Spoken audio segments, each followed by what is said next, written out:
Start हो गया भी नहीं। स्टार्ट है सर।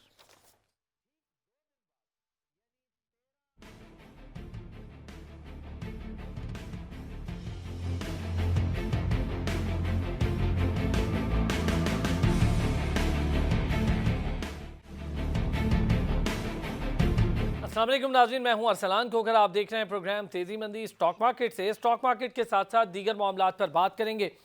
कोरोना के बाद जो बिजनेस को चैलेंजेस हैं, आज इस पर भी बात करेंगे। एक्सपोर्ट और इंपोर्ट की सूरत हाल क्या है और क्यों है, इस पर भी बात होगी। टैक्सेशन के मसाइल बिजनेसमैन के लिए क्या हैं और टैक्सेशन के लिए आसानियां पैदा करना गवर्नमेंट के लिए क्या मुश्किल हदफ है, इस पर भी बात होगी। महंगाई की सूरत हाल है एक तरफ, दूसरी तरफ इकॉनमी की सूरत हाल है और आम आदमी की सूरत हाल है। गवर्नमेंट ऑफ पाकिस्तान के लिए सबसे बड़ा चैलेंज आम आदमी की सूरत हाल बेहतर करना और उनके लिए मुआशी वसाइल पैदा करना सबसे बड़ा चैलेंज है। पीटीआई गवर्नमेंट ने अब तक कोई ट्रेड पॉलिसी वज़ा नहीं की है। इसका असर हर इंडस्ट्री पर और हर कारोबार पर पड़ता दिखाई दे रहा है। इस पर भी बात हो जाएगी। इंडस्ट्रियल सिचुएशन इस वक्त को बहुत अच्छी नहीं है। लार्ज मैन्युफैक्चरिंग स्केल जो इंडस्ट्रीज़ हैं उनकी प्रोडक्शन जो है वो इंतहाई गिरावट का शिकार रही और पिछले काफ़ी अरसे से उस पर बहुत ज़्यादा दबाव है। इससे बेरोज़गारी के मसाइल भी बढ़े, एक्सपोर्ट की सूरत हाल पर बहुत तेज़ी से असर पड़ा और साथ साथ इकॉनमी का पहिया भी कुछ स्लो डाउन हुआ। फिर मॉनेटरी पॉलिसी लंबा अरसा 10% से ऊपर पर परवास करते रही इंटरेस्ट रेट मॉनेटरी पॉलिसी के तहत। इसने कितना बिजनेसमैन पर असर डाला और बिजनेस पर असर डाला, इस पर भी आज बात होगी। स्टॉक मार्केट में तेज़ी है, 100 इंडेक्स बेहतर जा रहा है और 39,000 प्लस पर है। 114 पॉइंट्स की अब से थोड़ी देर पहले तक गिरावट थी, लेकिन तो बहुत बड़ी गिरावट नहीं। 8 अगस्त को जो हिस्से की मालियत रही स्टॉक मार्केट में, उसमें 129 अरब रुपए से जायद का इजाफा हुआ, खुशाइन बात है। लेकिन डॉलर और रुपया इसकी कदर एक दूसरे से मुमासलत नहीं रखती। डॉलर बहुत ऊंची उड़ान पर है और रुपया बहुत गिरावट का शिकार है। ज़र मुबादला की दोनों मार्केट में डॉलर की निस्बत में रुपया तनज़्ज़ुली का शिकार रहा और रवा साल पाकिस्तान के मौशी शरह नमू 1 से 2% रहने का इम्कान जाहिर कर दिया है मोडीज़ ने। और इसकी बहुत सारी वजूहात हैं, बहुत सारी रीज़न है जिसकी वजह से मोडीज़ ने यह कहा है कि शरह नमू अब 1 से 2% के बीच बीच रहेगी, कुछ 1.2 1.4। मिर्ज़ा अब्दुल रहमान साहब चीफ कोऑर्डिनेटर FPCCI, उन्होंने हमें स्टूडियोज़ में ज्वाइन किया है। इनके साथ साथ राना एहसान अफजल खान साहब होंगे हमारे साथ। माहिर मुआशियात हैं, मुआशी तजियाकार हैं, बड़ी गहरी नज़र रखते हैं मईशत के हवाले से। और हारून अस्करी साहब अब से थोड़ी देर में हमें ज्वाइन कर लेंगे, साबिक MD Pakistan stock exchange. Mirza साहब कैसे हैं? कैसे हैं आप? ठीक है, अल्लाह का शुक्र। मिर्ज़ा साहब अच्छी खबरें हैं, कुछ मुश्किल हालात भी हैं। 8 अगस्त के बाद रिस्टोर होना शुरू हो गया बिजनेस, कैसे देख रहे हैं सर? क्या लंबा अरसा खामोश रहना, लंबा अरसा बिजनेस का एक कैद की सूरत में रहना और फिर अचानक से बिजनेस का फ्लो होना, आप समझते हैं कुछ चैलेंजेस हैं बहुत ज़्यादा अभी भी?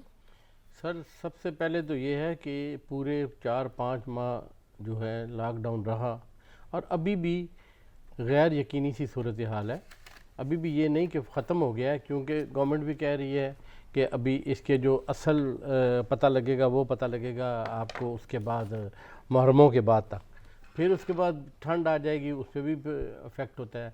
अब असल सूरत हाल जो है, ताजर जो है वो तो बेचारा पिस चुका है, इंडस्ट्री बंद हो चुकी है, कारोबार है कोई नहीं है, प्रोडक्शन रही कोई नहीं, लोगों ने अपने कारोबार बंद कर दिए, इंडस्ट्रियों ने लोगों को घर छुट्टी दे दी, लोग अपने गाँव में चले गए, वहाँ जाके बैठ गए। होटलिंग में जो थे बड़े बड़े अदारे थे वो भी बंद पड़े थे, वो भी आप दोबारा खोल लें, लेकिन इसके लिए टाइम चाहिए। ऐसे तो नहीं जब तक हुकूमत देखें को हम लोगों को मराहत देगी, कोई पैकेज देगी, कोई सहूलियात देगी, तब इसमें चलेगा। तो अब देखा जाए जहाँ तक कि हुकूमत की किस हद तक ताजरों को वो सहूलतें देती हैं, किस हद तक ताजरों के साथ तावन करती है। जब तक आप इस मुल्क में मईशी हालात को सपोर्ट नहीं करेंगे, मईशत को सपोर्ट नहीं करेंगे, कारोबारी लोगों को, तो आपने तो उल्टा और उनके लिए पे पाबंदियाँ लगानी शुरू कर दी कि 1 करोड़ रुपए का जिसके पास बैंक में होगा उसको भी जवाब देना होगा, पूछ भी ज़्यादा हो जाएगी। अब देखिए करोड़ रुपया चीज़ क्या है आज कल के ज़माने में, करोड़ रुपये की तो कोई वैल्यू ही नहीं है। फिर आपने जो एक इंसेंटिव दिया है कि भाई आप कहते हैं कि जो लोग दिसंबर तक इन्वेस्टमेंट करेंगे उनसे पूछ, दिसंबर तो बहुत 3 महीने में क्या हो सकता है। अब मैं कल ही देख रहा था कि एक चैनल पे कि एक साहब स्पेन से यहाँ पे बिलियन में इन्वेस्टमेंट लेके आए। वो कहते जी 4 माह तो मेरी कंपनी बनाने में लग गए। जी हाँ, वो उसकी जी, डॉक्यूमेंटेशन, डॉक्यूमेंट देखो उसकी जी, अप्रूवल। आप कोई कारोबार इस मुल्क में करके देखें, बहुत आसानी, बहुत मुश्किल है। ये कह तो देते हैं स्टेट बैंक के गवर्नर साहब भी कि हमने कह दिया कि ताजरों को सहूलतें दे, पैसे कोई नहीं देता।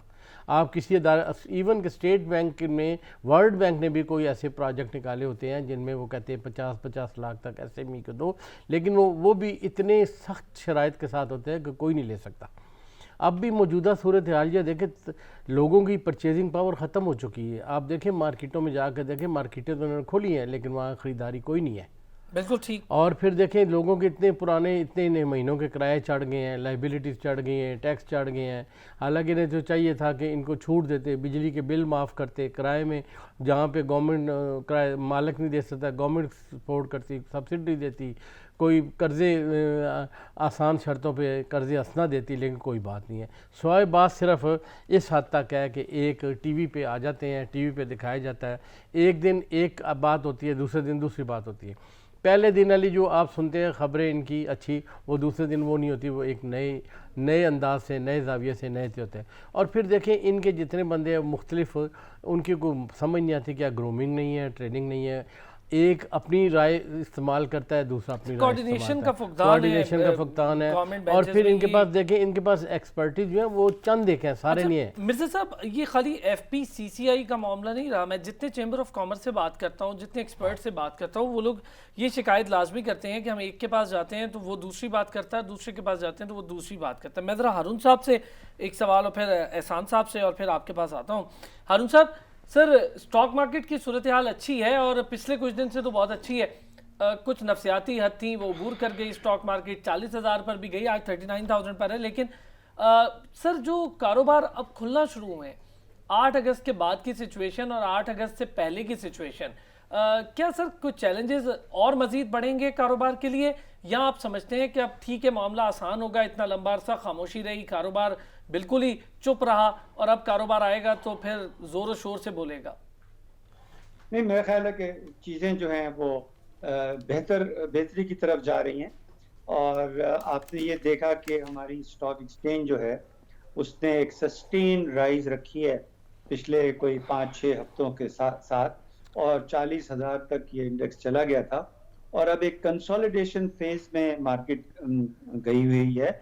जाहिर बात है कि जब इतनी तेजी से मार्केट बढ़ती है तो फिर उसको, और स्ट्रॉन्ग मार्केट को कंसोलिडेशन चाहिए, और अगर ज़्यादा स्ट्रॉन्ग मार्केट नहीं है तो फिर उसके अंदर थोड़ा सा करेक्शन आता है। लेकिन मेरा ख्याल ये है कि करेक्शन से के बदले ये 40,000 के आसपास के एरिया में मार्केट जो है वो कंसोलिडेट करेगी। सबसे बड़ी जो अच्छी खबर है पाकिस्तान की इकोनॉमी के लिए वो ये कि हमारा trade balance is getting better. आपने सही कहा कि हमारी लार्ज स्केल मैन्युफैक्चरिंग अभी तक इम्प्रूव नहीं हुई है, उसमें मुस्तकिल डिक्लाइन आ रही है और ऑटो सेक्टर खास तौर से डिक्लाइन का शिकार है। लेकिन इसके साथ साथ हम ये भी देखते हैं कि बैंकिंग सेक्टर में लोगों ने इन्वेस्टमेंट की है, फर्टिलाइजर सेक्टर में इन्वेस्टमेंट की है, ख़ास तौर से सीमेंट और स्टील में बहुत सारे लोगों ने की हुई है। और बहुत सारे नए प्रोजेक्ट, रावी का प्रोजेक्ट है वो अनाउंस हुआ, डैम बिल्डिंग की बात हो रही है। नए कंस्ट्रक्शन पैकेज की वजह से सीमेंट और स्टील के अंदर लोगों ने अपनी इन्वेस्टमेंट जो है वो बरकरार रखी हुई है। रिफाइनरीज के ऊपर काफ़ी चीज़ें बेहतर हुई हैं। तो इस वजह से स्टॉक मार्केट का मैं समझता हूँ कि अच्छे दिन आने वाले हैं। ख़ास तौर से जो अच्छी खबर है वो ये कि हमारे यहाँ कोरोना वायरस जो है वो बहुत ज़्यादा स्लो चल रहा है और मुल्कों के मुकाबले में, और चीज़ें बेहतर हो रही हैं और इकॉनमी आहिस्ता आहिस्ता खुल रही है। आपने जिक्र किया हमारे पास जो नेक्स्ट ईयर की GDP ग्रोथ है वो भी अब ये कहा जा रहा है कि पॉजिटिव रहेगी, नेगेटिव नहीं रहेगी, 2.5% तक शायद पॉजिटिव हो जाए। तो इस तमाम सिनारियों में अब ये देखते हैं। हाँ, इसमें जो हमारे पास एक चैलेंज है वो यही है, जैसे कि अभी नेपरा ने अनाउंस किया है फ्यूल सरचार्ज, और जिसकी वजह से इलेक्ट्रिसिटी की प्राइस जो है उसमें इजाफा हुआ है। और तो वो इन्फ्लेशन को बढ़ाएगा, और अगर इन्फ्लेशन को बढ़ता हुआ नजर आएगा तो फिर जो हमारे इंटरेस्ट रेट्स हैं उनके ऊपर भी प्रेशर आ सकता है। तो ये सिनारियो हैं, ये चैलेंजेस भी मैंने बताए आपको, लेकिन ये कि ओवरऑल इकोनॉमी जो है वो इम्प्रूव हो रही है। हमारे जो स्टेट बैंक के रिजर्व्स हैं, बावजूद इसके कि हमने मई में $1 बिलियन सऊदी अरब का वापस किया, हमारे पास जो स्टेट बैंक के रिजर्व हैं वो अभी 12 बिलियन से ज्यादा के हैं। और हमारे सर पास एक जो चीज मल्टी डोनर हारून साहब, एक चीज हमने उन्हें वापस तो किया, दूसरी तरफ हमारे लिए एक मुझे लगता है कि थोड़ा सा हमारी इकोनॉमी को बर्दाश्त करना होगी, थोड़ी और टाइटनिंग, कि हम डेफर्ड पेमेंट वाले मामले से बाहर निकल आए हैं। जो पेट्रोल के लिए हमें डेफर्ड पेमेंट्स पे पेट्रोल मिल रहा था, उसमें एक इशू बना है। देखिए, डेफर्ड पेमेंट जो है वो मई से बंद हो रही है। अब हुकूमत पाकिस्तान ने अभी रिसेंटली सऊदी अरब से कांटेक्ट किया है और अपनी एक रिक्वेस्ट दोबारा भेजी है कि उनकी जो डेफर्ड पेमेंट की फैसिलिटी है उसको बहाल रखा जाए। लेकिन एज वी स्पीक नाउ ये जो डेफर्ड पेमेंट का जो हिसाब किताब है उसके अंदर बहुत सारे सवालात उठे हुए हैं, और इस वक्त जो है वो मई से हमारे पास डेफर्ड पेमेंट जो है वो उसका एग्रीमेंट नहीं है। ठीक है राना एहसान साहब, सर बहुत सारी चीज़ें चैलेंजेस, लेकिन एक बड़ा चैलेंज जो इस वक्त इकोनॉमी बिजनेस के साथ साथ है वो हमारी ओवरऑल मईशत पर बहुत असरअंदाज हो रहा है, वो है FATF। कैसे देख रहे हैं सर? गवर्नमेंट के लिए ये भी एक चैलेंज है। मुशीर खजाना 2-3 दफ़ा इस पर बात कर चुके हैं, उन्होंने कहा ये भी एक चैलेंज है। 27 में से हमने कोई 13-14 मामलात पर बेहतरी कर ली है, 27 निकात थे जिनमें से इस पर बेहतरी हुई है, लेकिन अभी भी बहुत सारी चीज़ें करने के लिए हैं। देखिए, इसमें तो पॉजिटिव पेशरफ्त हुई है पिछले कुछ दिनों के अंदर, और आपने देखा ऑपोजिशन और गवर्नमेंट एक पेज पे आके उन्होंने जो रिक्वायर्ड बिल्स थे वो पास कराए। उसमें मनी लॉन्ड्रिंग का भी बिल था और बाकी 2 और बिल्स थे।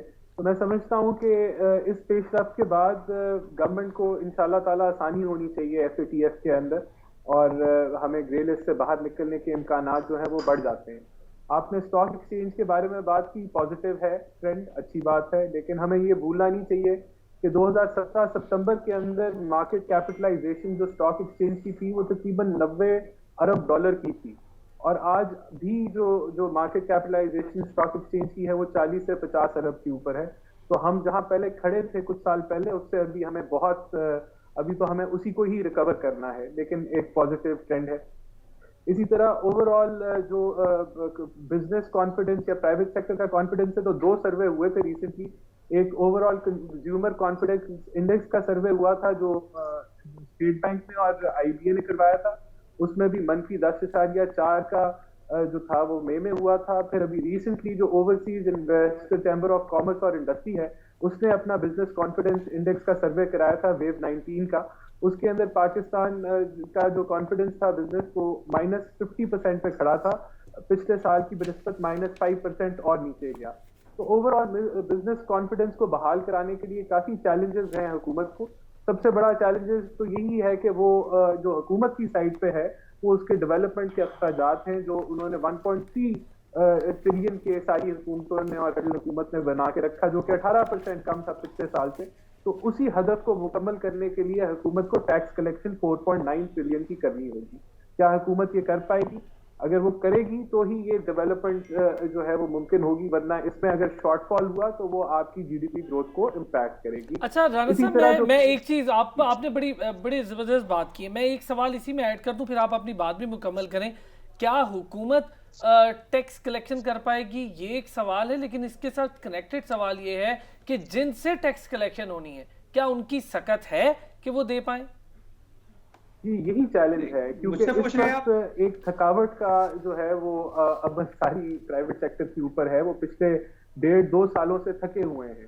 आप किसी भी सेक्टर को ले लें, फॉर एग्जांपल आप अगर इंडस्ट्रियल सेक्टर को ले लें तो वो भी जो है वो मंथली ग्रोथ -2.7 पे खड़ी है। जो आपका सर्विस सेक्टर जो हमेशा पॉजिटिव रहा है वो भी हार्डली उसकी कोई 0.6% पे जो है वो ग्रोथ थी। और ये एक बड़ा चैलेंज है हुकूमत के अंदर कि इन चैलेंजिंग हालात के अंदर अगर हुकूमत डंडे का इस्तेमाल करेगी तो उसका मनफी असरात आ सकते हैं। यहाँ आपको थापी देने की जरूरत है बिजनेस कम्युनिटी को, ताजरों को, ताकि उनको थापी देने की मतलब है कि इंसेंटिव देने का जरूरत है। अगर वो मिलेंगे तो फिर ही ये जो जीडीपी ग्रोथ है वो हम अचीव कर सकते हैं। प्राइवेट सेक्टर के ऊपर मैं ये डालना चाहता हूँ कि जो फाइनेंशियल ईयर 18 था उसमें तकरीबन 775 अरब रुपए की बोरोइंग की प्राइवेट सेक्टर ने, जो कि गिरी 693 बिलियन पे आई फाइनेंशियल ईयर 19 में, और इस साल सिर्फ 295 बिलियन पे आई। तो ये आपको एक जो है आईना है कि जो प्राइवेट सेक्टर जो हर वक्त भूखी होती है अपनी जो है वो इम्प्रूवमेंट के लिए, वर्किंग कैपिटल के लिए, नए यूनिट रिफर्बिशमेंट ऑफ मशीनरी के लिए या नई एडिशन के लिए, वो नहीं हुआ। और उसका काफी, और इसके अंदर मेन वजह यही थी कि काइबर जो था वो तकरीबन 14 को टच कर रहा था।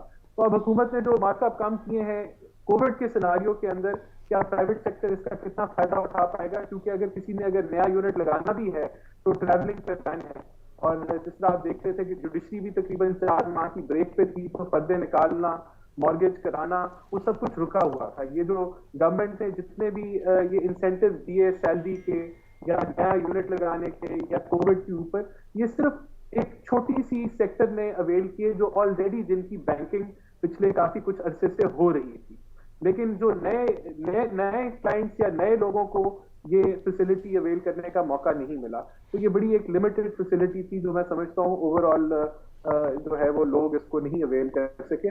सबसे जरूरी सेक्टर आपका एसएमई है, उसको थापी देने की जरूरत है, उसके लिए इंसेंटिव्स निकालने की जरूरत है, जो मैं समझता हूँ अभी कोई इतने बड़े पैमाने पे कुछ नजर नहीं आ रहा, बल्कि छोटे पैमाने पे भी कुछ नहीं नजर आ रहा।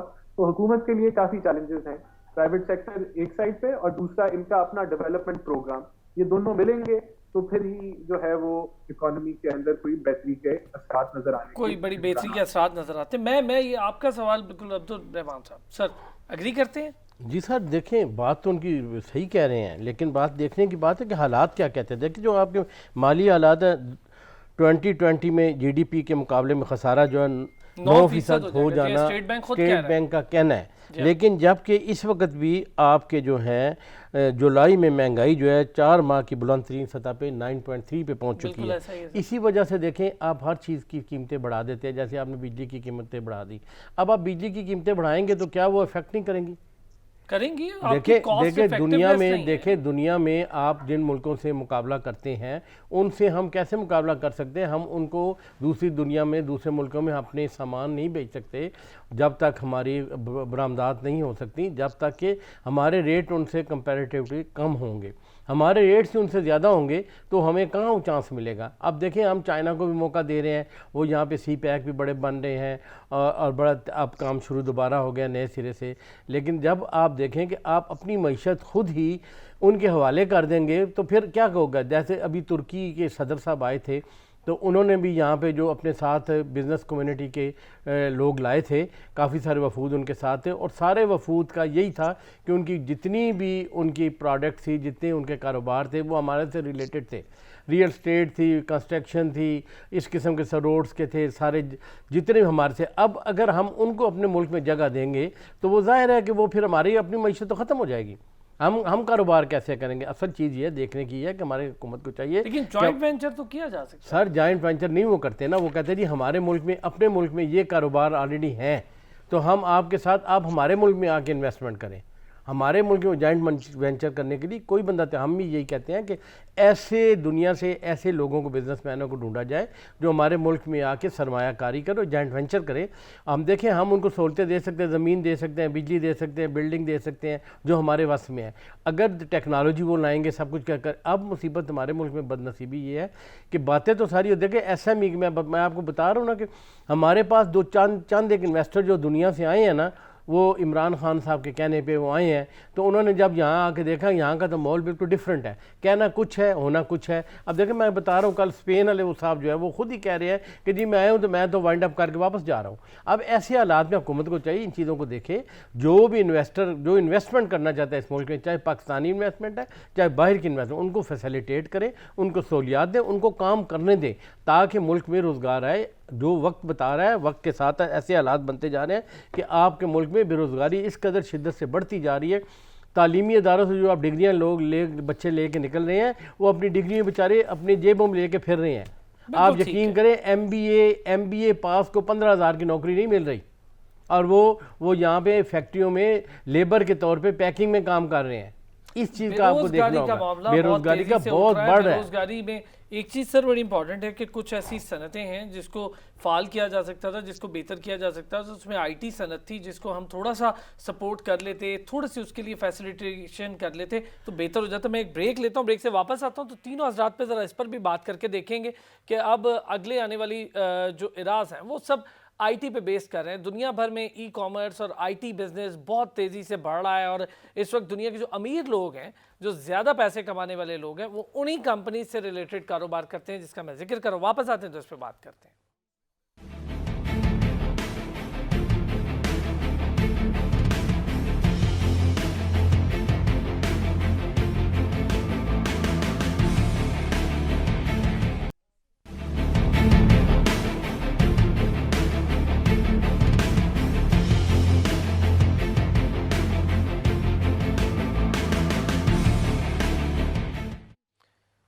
Welcome back. राना एहसान अफजल खान साहब, हारून अस्करी साहब, मिर्ज़ा अब्दुल रहमान साहब हमारे साथ मौजूद हैं। बात हो रही थी इस वक्त कि इन्वेस्टर्स अगर पाकिस्तान आए हैं तो इन्वेस्टमेंट कहाँ हो रही है, किन सेक्टर्स में हो रही है। बड़ी इन्वेस्टमेंट जो थी वो सीपैक के लिए हम एक्सपेक्ट कर रहे थे कि सीपैक के लिए होगी। अब कुछ इन्वेस्टमेंट है लेकिन वो चाइना से है, बाकी दुनिया से इन्वेस्टमेंट आने में बहुत छोटे छोटे रेशोज़ हैं। मैं ये हारून अस्करी साहब के सामने बात रखता हूँ। सर, इन्वेस्टर आता है पाकिस्तान में इन्वेस्ट करना चाहता है, अगर हम फ़र्ज़ कर लेते हैं कि कंस्ट्रक्शन इंडस्ट्री में ही इन्वेस्ट करना चाहता है जिसमें और बहुत सारी इंडस्ट्रीज़ जुड़ी हैं, सीमेंट है, दीगर इंडस्ट्री हैं, वज़ीर आज़म ख़ुद कहते हैं 70 के करीब दीगर इंडस्ट्रीज़ उससे जुड़ी हैं। सर, वो इन्वेस्ट कर लेता है लेकिन जो हमारे पास मटीरियल है उसकी कॉस्ट बहुत ज़्यादा है, चूँकि प्रोडक्शन कॉस्ट अब बहुत ज़्यादा है। कॉस्ट इफेक्टिवनेस एक मसला और दूसरी तरफ कंजम्पशन पावर एक मसला बनती जा रही है। तो जो बनाएगा वो ख़रीदेगा कौन?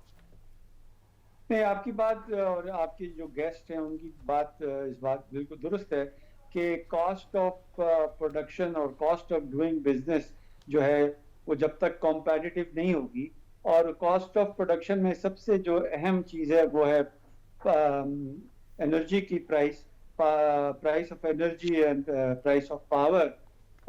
वो बहुत ज़्यादा पाकिस्तान में को अनकम्पेटिटिव बनाती है बहुत सारी इंडस्ट्रीज के लिए। नंबर एक बात। नंबर दो बात ये कि पाकिस्तान में जो लोग इन्वेस्टमेंट के लिए आते हैं और जो आएंगे और जो आइंदा, तो उनको सारा पता होता है कि पाकिस्तान में क्या चीज़ें अवेलेबल हैं और क्या चीज़ें अवेलेबल नहीं हैं, और ख़ास तौर से जो चीज़ें पाकिस्तान में अवेलेबल नहीं हैं उनको ही तो बनाने के लिए लोगों की इन्वेस्टमेंट होगी। जो चीज़ अवेलेबल नहीं है उसको अवेलेबल करने में ही तो प्रॉफिट है। तो जो पाकिस्तान में जो इंपोर्ट सब्स्टिट्यूशन के नाम से कारोबार होने वाले हैं उसके अंदर जो लोग इन्वेस्टमेंट करने आ रहे हैं, तो हाँ, ये बात ज़रूर है कि पाकिस्तान में नए बिजनेस को शुरू करने के लिए बावजूद इसके कि SECP ने बहुत सारे नए कवानीन बनाए हैं और रजिस्ट्रेशन को बहुत ज़्यादा सहल किया है, बहुत ज़्यादा आसान किया है, इसके बावजूद कुछ लोग ये शिकायत करते हैं कि पाकिस्तान में बिजनेस को शुरू करने के लिए जो लीगल और अदर फॉर्मेलिटीज़ हैं उसमें काफ़ी से ज़्यादा वक्त लगता है। तो इस वक्त को कम करने के लिए SECP ने नए कवानीन बिल्कुल बनाए हैं। बहुत सारे लोगों को इसकी अवेयरनेस नहीं है। ख़ास तौर से अब आप देखें कि ऑनलाइन रजिस्ट्रेशन भी हो सकती है कंपनियों की। विद इन अ डे आपको अपनी कंपनी का नाम पता कर सकते हैं। और अगर इस सिलसिले में जो हजरात पाकिस्तान में इन्वेस्टमेंट करने के लिए आ रहे हैं उनको किसी भी किस्म की कोई सवाल जवाब है तो वो किसी भी अच्छे अकाउंटेंट से बात करके अपनी चीज़ों को सहल कर सकते हैं। इसकी अवेयरनेस शायद बहुत सारे लोगों को नहीं है कि नए कवानीन के तहत बिजनेस की रजिस्ट्रेशन अब काफ़ी से ज़्यादा सहल हो चुकी है। लिहाजा पाकिस्तान में जो लोग, और दूसरी बात यही है कि जो इन्वेस्टर पाकिस्तान में आ रहे हैं उनके लिए पाकिस्तान की जो यंग पॉपुलेशन है वो मेन मटेरियल है। यहाँ लेबर सस्ती है, यहाँ प्राइस ऑफ लैंड सस्ती है, यहाँ प्राइस ऑफ कंस्ट्रक्शन सस्ती है। तो और फिर ये कि सारी की सारी मशीनें तो इंपोर्ट होती हैं तो ये मैं समझता हूँ कि पाकिस्तान में हालात अब बेहतर होने वाले हैं, और आइंदा जैसे ही हमारे यहाँ पॉलिटिकल स्टेबिलिटी और बढ़ेगी, जो कि इंशाल्लाह बढ़ेगी, और नए प्रोजेक्ट और ख़ासतौर से जो कंस्ट्रक्शन का हिसाब किताब है, आप देखिए कि इस तमाम चीज़ों को देखते हुए मूडीज़ ने पाकिस्तान की जो क्रेडिट रेटिंग है B3 की, उसको स्टेबल रखा कहा गया है। 3 महीने उन्होंने पाकिस्तान के तमाम पैसों का लेना देना का हिसाब किया, और उसके बाद उन्होंने हमारी जो क्रेडिट रेटिंग है उसको स्टेबल किया। तो क्रेडिट रेटिंग का स्टेबल होना, स्टेट बैंक के रिजर्व्स का इजाफा रहना, पाकिस्तान की करेंसी 167 168 के बीच में पिछले 5-6 हफ्तों से 2 महीनों से स्टेबल नजर आती है। तो मैं ये समझता हूँ कि ये वो चीजें हैं जिसकी वजह से इन्वेस्टर का कॉन्फिडेंस जो है वो बेहतर होगा, बहाल होगा, और आइंदा आने वाले दिनों में पाकिस्तान के हालात जो हैं वो इंशाल्लाह बेहतर नजर आते हैं। राना एहसान साहब, अग्री करते हैं, बहुत सारी चीज़ें हैं जिस पर बात हो सकती है, लेकिन क्या आप इस चीज़ को देखते हैं कि हम SMEs, जिसका आप खुद भी जिक्र कर रहे थे, हमारे यहाँ मशीनरी बहुत ज़्यादा जो रिवाज है वो इम्पोर्ट का है, क्या बेहतर ना होता कि इन 2-3 सालों में जब से ये गवर्नमेंट आई है, जिसका बहुत ज़्यादा जिक्र गवर्नमेंट करती थी कि नौजवानों को स्किल्ड कर दें, क्या स्किल्ड वर्कर के लिए कोई प्रैक्टिकल काम हुआ आपकी नज़र में? अगर हुआ होता तो यकीनी तौर पर चाइना वाला हाल होता हमारे पास के मशीनरी घर घर में बन रही होती, लोग पैसे कमा लेते, कुछ छोटी मोटी मशीनरी पर काम किया जा सकता था। हमारे यहाँ तो होम बेस्ड वर्कर भी खत्म होते जा रहे हैं। कॉस्ट इफेक्टिवनेस बहुत बड़ा मसला है, बिजली की अवेलेबिलिटी नहीं है, और दूसरी बात जो अवेलेबिलिटी है बिजली की वो बहुत महंगी है। देखें, बदकिस्मती से पिछले 2 सालों में जो इंडस्ट्रियल सेक्टर है उसकी बिजली की कंजम्पशन कम हुई है बढ़ने के बजाय। ये यूजली आजकल के दौर में ऐसे मुमकिन नहीं होता कि बिजली की कंजम्पशन इंडस्ट्रियल सेक्टर कम करे, हर साल बढ़ती है। तो हमारे पिछले 2 साल तो मैन्युफैक्चरिंग के लिए मैं समझता हूँ बड़े टफ रहे हैं। अब जो SME सेक्टर का मेरे नजदीक जो सबसे बड़ा प्रॉब्लम है वो एक्सेस टू फाइनेंस है। जिस तरह मैंने आपको पहले फिगर्स के साथ बताया कि प्राइवेट सेक्टर बोरोइंग तो पहले ही बहुत तेजी से नीचे गई, अब मार्कअप्स कम हुए हैं, उम्मीद करते हैं कि प्राइवेट सेक्टर जो है वो बोरोइंग करेगा। हमारे प्राइवेट सेक्टर को जो बोरोइंग क्यों नहीं दी जाती, क्योंकि गवर्नमेंट सबसे बड़ा बोरोवर है, तो ओवर क्राउडिंग हो जाती है, और प्राइवेट सेक्टर के लिए फंड जो है वो बैंक बॉदर ही नहीं करते कि वो छोटे छोटे लोन्स के लिए मेहनत करें। एक तो ये फैक्टर मुझे नजर आता है। दूसरा, हमारा जो बैंकिंग जो जो जुडिशरी है, जो बैंकिंग कोर्ट्स हैं, उसके ऊपर जो पेंडेंसी है और केसेस की, वो एक बड़ा मेजर फैक्टर है बैंक्स के लिए, कि ना यहाँ कोई क्रेडिट रेटिंग का सिस्टम है, निज़ाम इस तरह का कि बैंक सिक्योर फील करें कि वो छोटे बिजनेसेस को फाइनेंसिंग दें। और फिर हमारा अकाउंटिंग बुक्स मेंटेनेंस का भी प्रॉब्लम है कि प्रॉपर बुक्स नहीं मेंटेन की जाती। तो ये जो गैप है कि प्राइवेट सेक्टर जो है उसको पैसा दिया जाए, टैलेंटेड लोगों को फंड्स पहुंचाए जाए कि SME सेक्टर जो है वो मजबूत हो और वो आहिस्ता आहिस्ता बढ़ के जो है वो स्मॉल मीडियम से मीडियम के ऊपर जाए और मीडियम से लार्ज पे जाए, वो आपको नहीं नजर आता। अच्छा, अब मेरे नजदीक जो सबसे बड़ा चैलेंज अब आगे का होगा वो एक्सपोर्ट सेक्टर का है। देखिए, एक्सपोर्ट हमारी पिछले 3 सालों से लगातार डिक्लाइन की है। अब यानी कि जो फाइनेंशियल ईयर 18 था उसमें तकरीबन $25 अरब की एक्सपोर्ट थी, जो बाद में 23 अरब पे आई, और आज इस साल 21 अरब पे हैं। अभी ये जो जुलाई का महीना था उसमें एक पॉजिटिव ट्रेंड था कि एक्सपोर्ट बढ़ी है, लेकिन ये 4 महीने के डिक्लाइन के बाद बढ़ी है। तो हो सकता है कि ये एक जो एकदम से जब चीजें खुली हैं तो एक्सपोर्ट बढ़ी है, अल्लाह करे कि ये ट्रेंड मेंटेन रहे। लेकिन मैं समझता हूँ कि हुकूमत का फोकस एक्सपोर्ट्स पे हमेशा टेक्सटाइल पे रहा है। बहुत सारे ऐसे सेक्टर्स हैं जिनकी 500, 600, 1 अरब तक की एक्सपोर्ट का वॉल्यूम है, उनको इंसेंटिव देने की जरूरत है। उन एक्सपोर्ट्स के टारगेट बनाए जाएं कि इनको हमने डबल करना है। वो जो एसोसिएशन हैं उनसे मीटिंग्स की जाएं, उनके इश्यूज को रिजॉल्व किया जाए।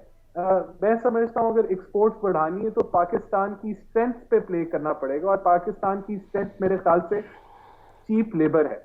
मिसाल के तौर पे चाइना में आज जो एक मजदूर है उसकी सैलरी तकरीबन 60,000 रुपए के करीब है, लेकिन पाकिस्तान में आपको 18 से 20 हजार में लेबर मिल जाती है। स्किल्ड नहीं होती, लेकिन स्किल्ड लेबर भी आपको 20-25 हजार में मिल जाती है। तो मैं समझता हूं कि पाकिस्तान को लेबर इंटेंसिव इंडस्ट्री को शिफ्ट करने की जरूरत है, और हमें दूसरा हमारा यही चैलेंज है, हमारा करंट अकाउंट डेफिसिट का ही चैलेंज है, जो इस हुकूमत ने, तो मैं समझता हूँ कि इकोनॉमी को सप्रेस करके कंट्रोल किया है।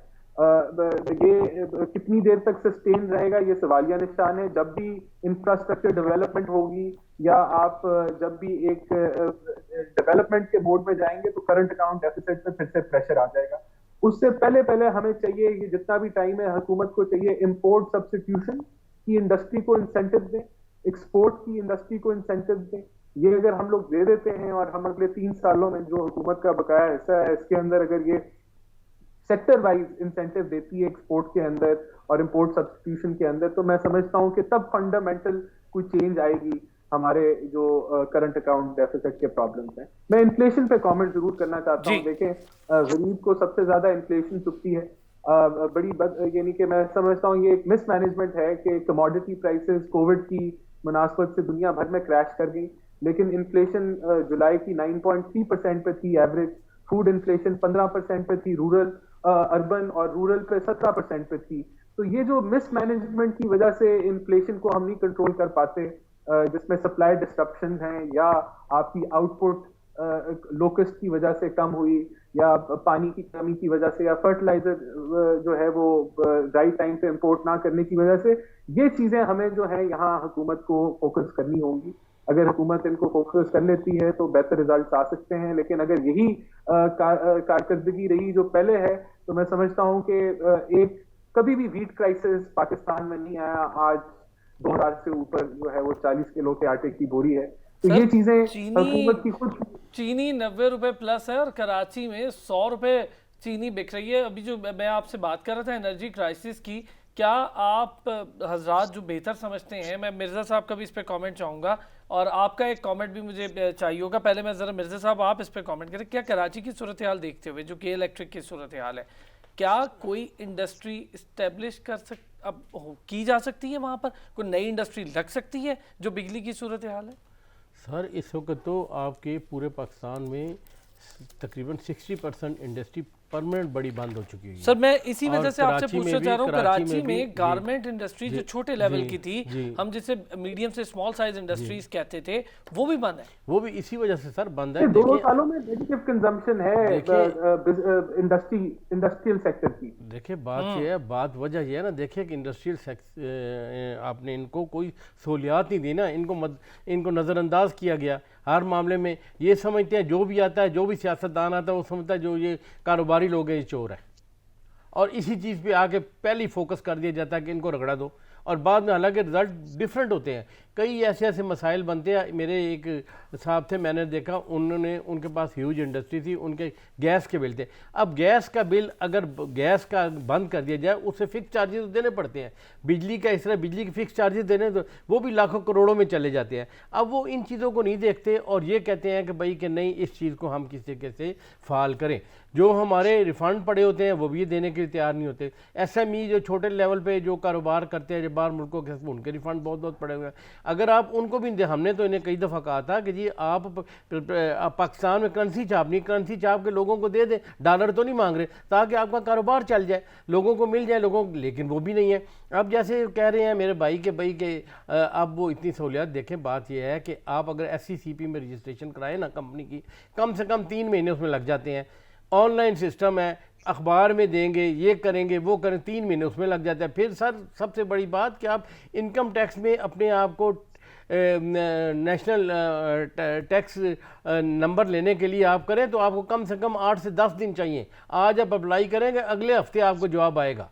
यहाँ पे ये सिस्टम है। देखिए दुनिया में ऐसे नहीं है। दुनिया में हम 2011 में एक डेलीगेशन में मैं चाइना गया था, तो उन्होंने कहा था जी कि ये एरिया है, यहाँ पे आके यहाँ पे इन्वेस्टमेंट करें, 40% आपकी इन्वेस्टमेंट होगी, 60% हम देंगे, ज़मीन भी आपको देंगे, सबको आपकी देंगे, 30 साल का आपसे एग्रीमेंट करेंगे और ये सारा प्रोसेस विद इन 3 मंथ होगा।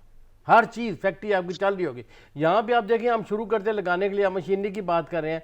आप मशीनरी देखें, अब इन्होंने कहा मशीनरी ज़ीरो पे किया, अब वो मशीनरी ज़ीरो में मंगा के क्या करेंगे? प्रोडक्शन नहीं है, डिमांड नहीं है। देखें डिमांड क्रिएट करेंगे। अब छोटे छोटे मुल्क क्या, देखें श्रीलंका को देख लो, वो मैंने देखे वो छोटे छोटी चीज़ें बनाते हैं, लेडीज़ के कैचर है, हैंगर, ऐसी चीज़ें, और वो पूरी दुनिया में बेच रहे हैं और उनका नाम भी है। और हमारे मुल्क में जो हम में जो अहलियत भी है, हमारी जो हैंडीक्राफ्ट है, इसमें देखें, आप देखें इनके लेडीज़ के हमारे बहुत से 10-11 चैम्बर्स हैं, वो इसमें बहुत फाल हैं, बहुत काम करती हैं, लेकिन उनको भी रिजल्ट कोई नहीं, आउटपुट कोई नहीं मिलती, क्योंकि हुकूमत इनकरेज नहीं करती। हुकूमत उन लोगों को कोशिश करती है, SME को, जिनको कि अपना कर्जा देने के लिए, जिनके पास आगे ऑलरेडी 4 करोड़ रुपया हो, उनको कहते हैं इनको 20 लाख दे दो। और जो काम करने वाला है, जिस बेचारे के पास कुछ नहीं है, वो 20-30 लाख से काम कर रहे हैं, ये नहीं करते कि उसको 20-30 लाख रुपए दे दे ताकि इसका काम चले, बढ़े। होना इस तरह चाहिए कि जो छोटे लेवल पे लोग हैं, जो काम करते हैं, उनके लिए आसानियां करें। देखें रूट्स पे जाएंगे, जड़ों में जाएंगे ना कारोबारी लोगों की, तो फिर आपको पता लगेगा इनके क्या मसाइल हैं।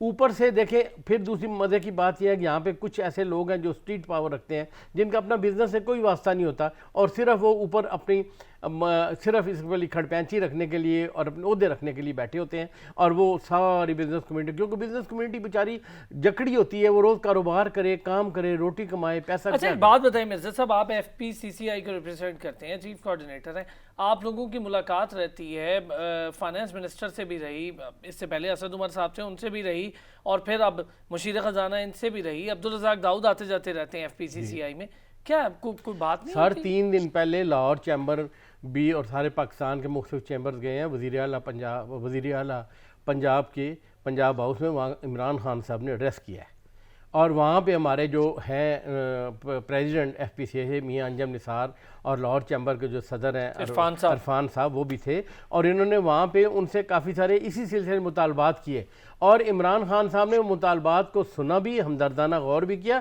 और उन्हें हल करने का यकीन भी दिलाया।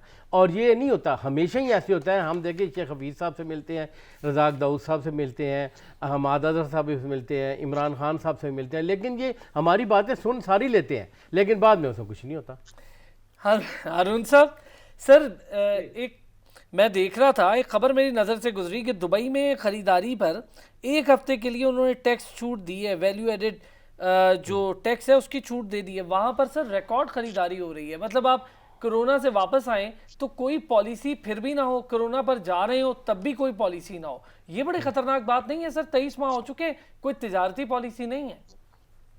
देखिए, मैं यहाँ हुकूमत को डिफेंड करने के लिए तो नहीं बैठा, लेकिन मैं ये ज़रूर जानता हूँ कि हुकूमत ने कोरोना के हवाले से बहुत बड़े पैकेजेस का अनाउंसमेंट किया है, एहसास प्रोग्राम के तहत, जवाब मर्द प्रोग्राम के तहत, और बहुत सारी चीज़ों की।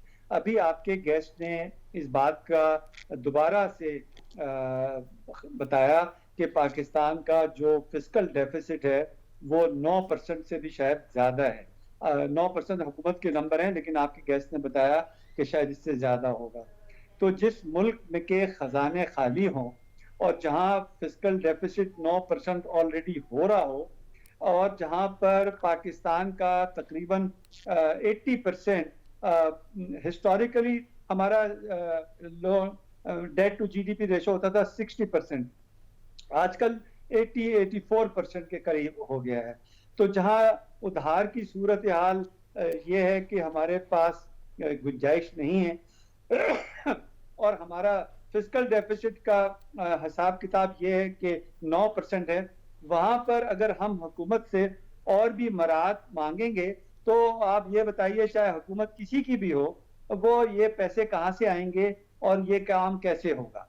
असल मसला ये है कि जब हम ये मांगते हैं हुकूमत से कोई सहूलत, तो हमें ये भी बताना चाहिए कि ये पैसे आएंगे कहाँ से और कहाँ पे हम लोग बचत करेंगे और कहाँ पे हम। हारून साहब, आपकी बात दुरुस्त है, हम ये सवाल करते हैं कि पैसे आएंगे कहाँ से, ये बात ठीक है कि हुकूमत के पास आने चाहिए थे। सर, जब गवर्नमेंट टेक ओवर करती है तो उसके अपने एसेट्स होते हैं, रेलवे के लिए मुसीबत बनी हुई है, PIA के लिए अलग मुसीबत बनी है, एग्रीकल्चर सेक्टर के लिए अलग मुसीबत बनी है। फिर आपने देखा होगा जो कस्टम क्लियरेंस का मसला बलूचिस्तान में पड़ा रहा, वहाँ पर जो एक्सपोर्टर्स थे आम के बेचारे वो परेशान बैठे रहे। इन चीज़ों से बड़ी परेशानी, मैं इस पर तो एक और प्रोग्राम करूँगा, वक्त की कमी थी। मिर्ज़ा अब्दुर्रहमान साहब बहुत शुक्रिया, हारून अस्करी साहब आपका भी शुक्रिया, राना एहसान अफजल खान साहब आपका भी बहुत शुक्रिया। इंशाल्लाह अगले हफ्ते फिर होगी आपसे मुलाकात, अपना ख्याल रखिएगा।